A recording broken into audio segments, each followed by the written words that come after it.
persaingan di pemilihan itu ketat banget loh. Sekarang kasarnya begini, kamu modalnya apa yang sudah lakukan? Ya, itu selalu ditanyakan kan. Kemarin setelah saya buat rilis podcast kita yang kemarin, kan banyak orang bilang apa yang udah dibuat. Nah ini saya kasih highlight aja lah ya. Bukan mau mengungkit apa yang telah dilakukan, tapi lebih bagus rakyat juga tahu. Karena 2019 itu setelah saya menjabat jadi ketua partai, di mantan partai dulu, saya bangunkan GRC, kantor pelaporan. Jadi sistemnya tuh kayak Singapura sama, di mana orang bisa melaporkan permasalahan yang mereka ada dan permasalahan-permasalahan yang ada dan apa yang mereka hadapin. Dan itu lumayan membantu, banyak anak-anak yang putus sekolah akhirnya datang, tanda tangan form, minta bantuan. Itu saya danain, biayain mereka masuk sekolah.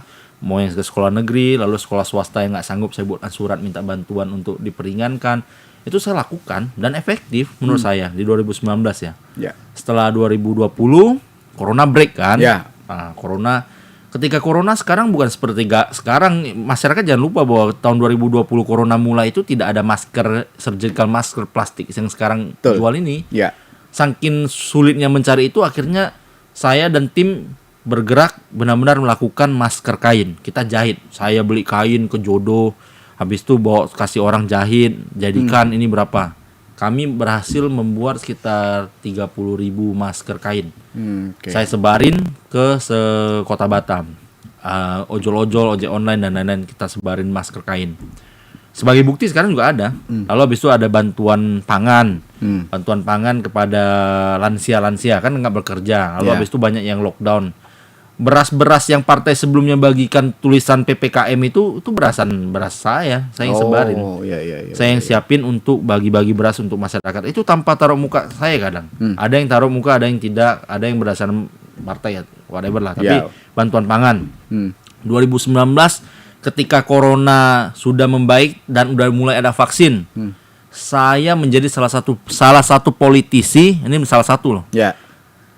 Yang satu-satunya turun ke masyarakat dan memberikan bantuan vaksin ke masyarakat. Mereka mencari ke pemerintahan yang incumbent, saya yang turun ke masyarakat, bukan memberi ya, tapi ikut membantu dalam penyebaran vaksin ke masyarakat. Di mana lagi ada politisi yang turun benar-benar zaman pandemi, semua orang takut, banyak politisi kena positif kok. Saya turun pakai masker 2 lapis sampai kaca. Kita sama-sama bersama rekan-rekan kawan-kawan. Itu nggak takut kemarin tuh?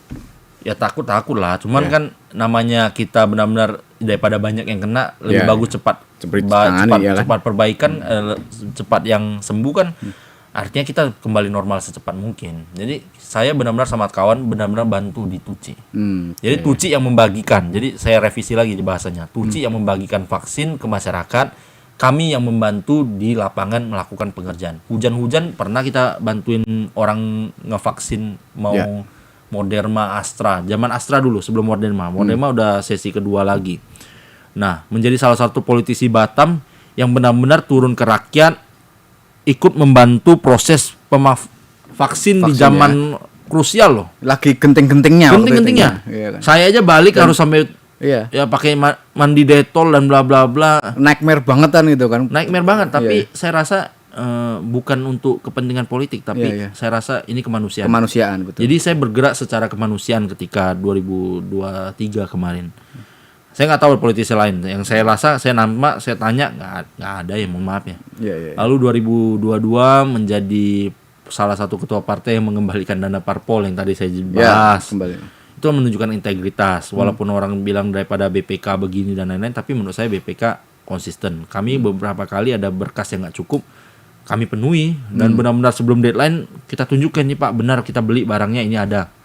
Jadi nggak ada penyelewengan uang dana partai, itu nggak ada. Di tangan saya, nggak tahu yang sekarang. Kan sekarang baru ada isu bahwa penggelapan dana dan bla bla bla, cuman nggak dipublikasi, mungkin nggak tahu lah.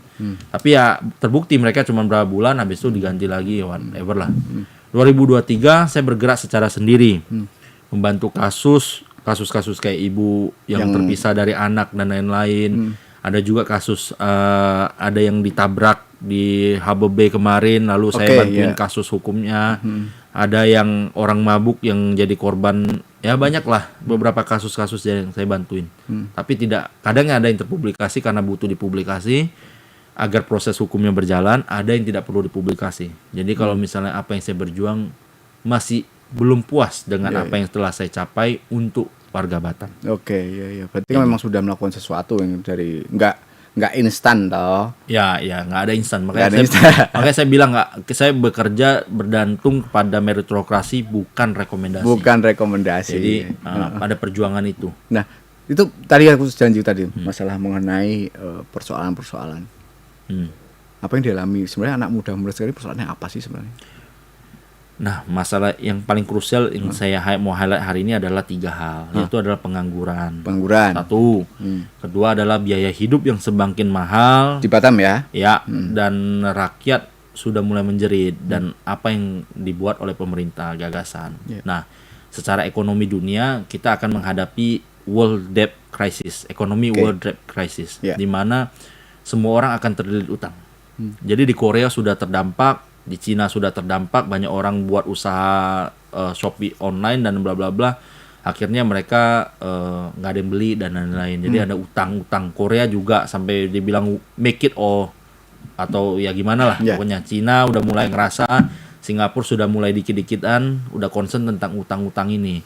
Nah, apa yang saya bilang ini adalah untuk mau survive world economic debt crisis ini bukan hanya karena kamu punya uang, tapi pemerintah harus melakukan sesuatu juga yang bisa membantu meringankan krisis ini agar jalan lurus, lancar.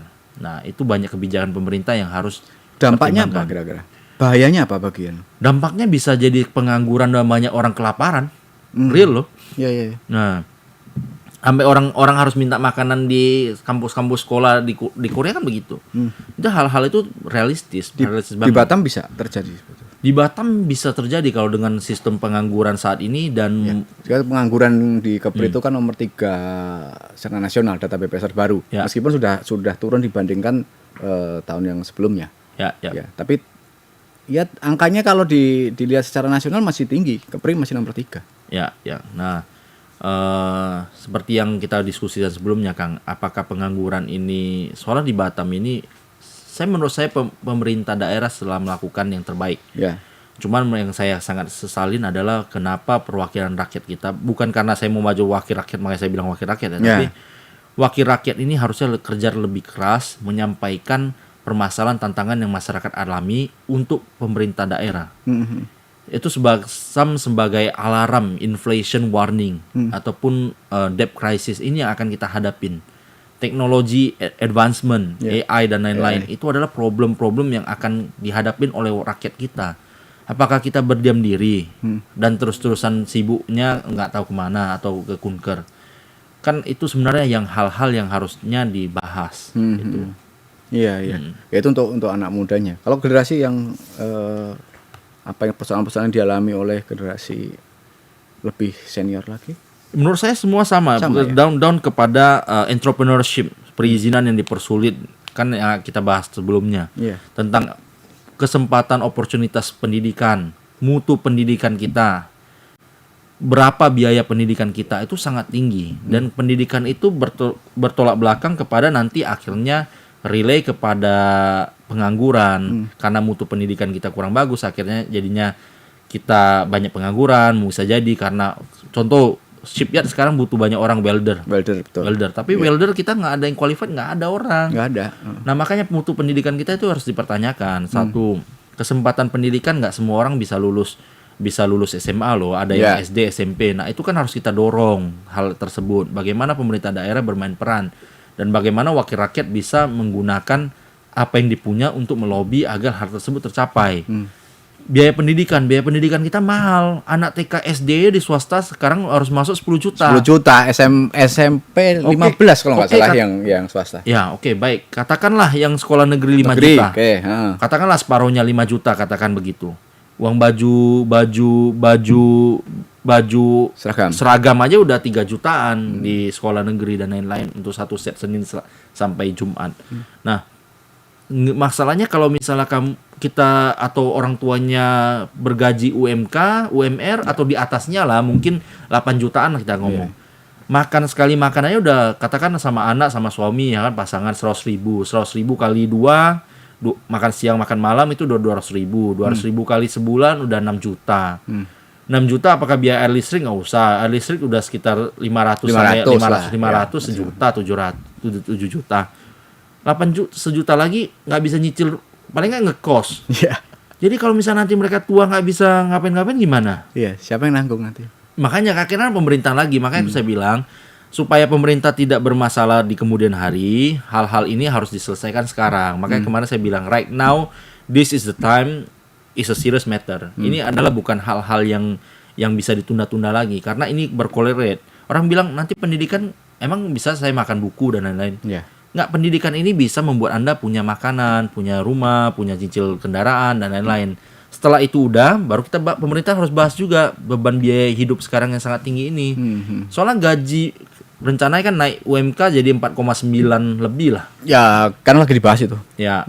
Sedangkan untuk biasa hidup normal dengan bukan nyaman ya, tapi mencukupi aja tuh udah harus sekitar 8,9. Nah, artinya kan nomblok nih utang ini. Nah, apalagi sekarang pinjol di mana-mana. Jadi kalau lama-lama kayak gini pemerintah nggak ambil take this matter seriously, mau kasus apa? Mohon maaf, yang orang yang punya uang sekarang ataupun yang kaya, ini pesan saya. Kalau Anda tidak fokus kepada mendorong seseorang yang bisa menyelesaikan masalah ini, jangan salahkan nanti kita Batam menjadi San Francisco. Kenapa tuh? Di San Francisco itu orang-orang yang berpunya tuh tinggi banget, punya kekayaan dan lain-lain. Tapi orang yang miskin tuh dari menengah menjadi miskin karena homeless dan lain-lain, rumah-rumah. Jadi ketimpangan sangat tinggi. Sangat tinggi. Dan Batam bisa berpotensial ke sana. Ketika itu terjadi, mohon maaf, rawan. Harga rumah turun. Harga rumah nggak ada yang mau beli, Anda tidak nyaman tinggal sana, kriminalitas sangat tinggi. Yang kaya makin kaya, yang miskin makin miskin. Bisa jadi itu dan jangan salah, orang kaya jangan tersenyum karena orang kaya akan berdampak kepada ini. Makanya lebih bagus saya bukannya karena saya mau minta dukungan, tapi lebih bagus fokus kepada orang yang bisa menyelesaikan masalah ini karena ini serius. Kalau kita menjadi kayak San Francisco, mau uang sebanyak apapun percuma. Mau inflasi setinggi nanti kalau misalnya Anda punya uang sebanyak apapun, pemerintah tidak bisa menyelesaikan masalah, inflasi tinggi, akhirnya ini uang Anda itu yang bisa beli, harusnya kalau pemerintah yang pintar bisa buat 10.000 bisa 2 bungkus nasi misalnya contoh. Maka Anda 10.000 ini tidak akan bisa beli nasi 1 bungkus pun. Segawat itu. Bro lihat sudah mengarah ke sana belum solusinya? Artinya gini, baik pemerintah ataupun mungkin wakil rakyat itu sudah ada ngeh ke sana belum? Masyarakat belum ngeh ke sana, tapi beberapa orang saya rasa udah paham. Dari pemerintah? Pemerintahan mungkin merasa bukan krusial, soalnya mungkin masa jabatan 10 tahun selesai ya. Jadi bukan urusan gue nanti misalnya. Ya mungkin bisa jadi. Nah, ini bukan hanya masalah pemerintah daerah, tapi pemerintah pusat. Pusat juga ya. Karena kalau kita menuju ke sana di kemudian hari ini terus terjadi dan kita biarkan periode ke periode, wah, jadi orang udah bertahun-tahun duduk di sana menjabat itu sebenarnya jujur aja mohon maaf. Tapi Anda tidak menyelesaikan masalah ini masalah yang udah akan datang. Anak-anak muda kita banyak yang lulusan S1, S2 tapi tidak berpekerjaan. Nggak semua orang punya keberuntungan yang dimana kayak Bro kita bisa dapat job dari luar dan lain-lain. Jadi generasi muda juga membutuhkan karir yang berdasarkan meritokrasi. Dan juga banyak orang kerja sekarang nggak ada yang kerjaan yang nggak cocok, ada yang gajinya tidak sesuai. Itu permasalahan generasi muda terus sebenarnya. Nah, ada yang mau usaha, sedangkan PMK 99 aja dipersulit. Jadi mau gimana gitu. Mengerikan. Artinya kalau sesuatu hal yang ya mungkin masih di awang-awang bagi mereka ya kan. Tapi kalau memang itu kenyataan terjadi ya begitu mengerikan. Tapi tentunya kita perlu solusi ya. Kita akan bahas solusi setelah soalnya biaya hidup dan biaya rumah udah tinggi kan. Udah tinggi gitu. Nggak ada satupun dari perwakilan rakyat kita yang maju saat ini fokus kepada permasalahannya tingginya biaya hidup dan juga biaya rumah. Sedangkan generasi muda kita ini mau bagaimana ini? Jadi anak generasi muda pikirkan baik-baik, jangan karena dia kawan teman atau rekomendasi kawan atau RT RW Anda langsung terpencot ya kan? Iya, karena bahayanya di sana karena kita udah biaya hidup udah tinggi, biaya rumah udah tinggi. Bayangin Anda bentar lagi mau nikah, Anda mau punya rumah sendiri nggak, mau punya mobil sendiri nggak? Itu real faktanya. Kalau tapi pesan istri cukup satu aja. Istri satu ya? Iya. Emang ada pasangan istri dua ya? Oke, aku nanti akan ngomong nanya soal solusi, tapi kita break dulu sebentar. Baik.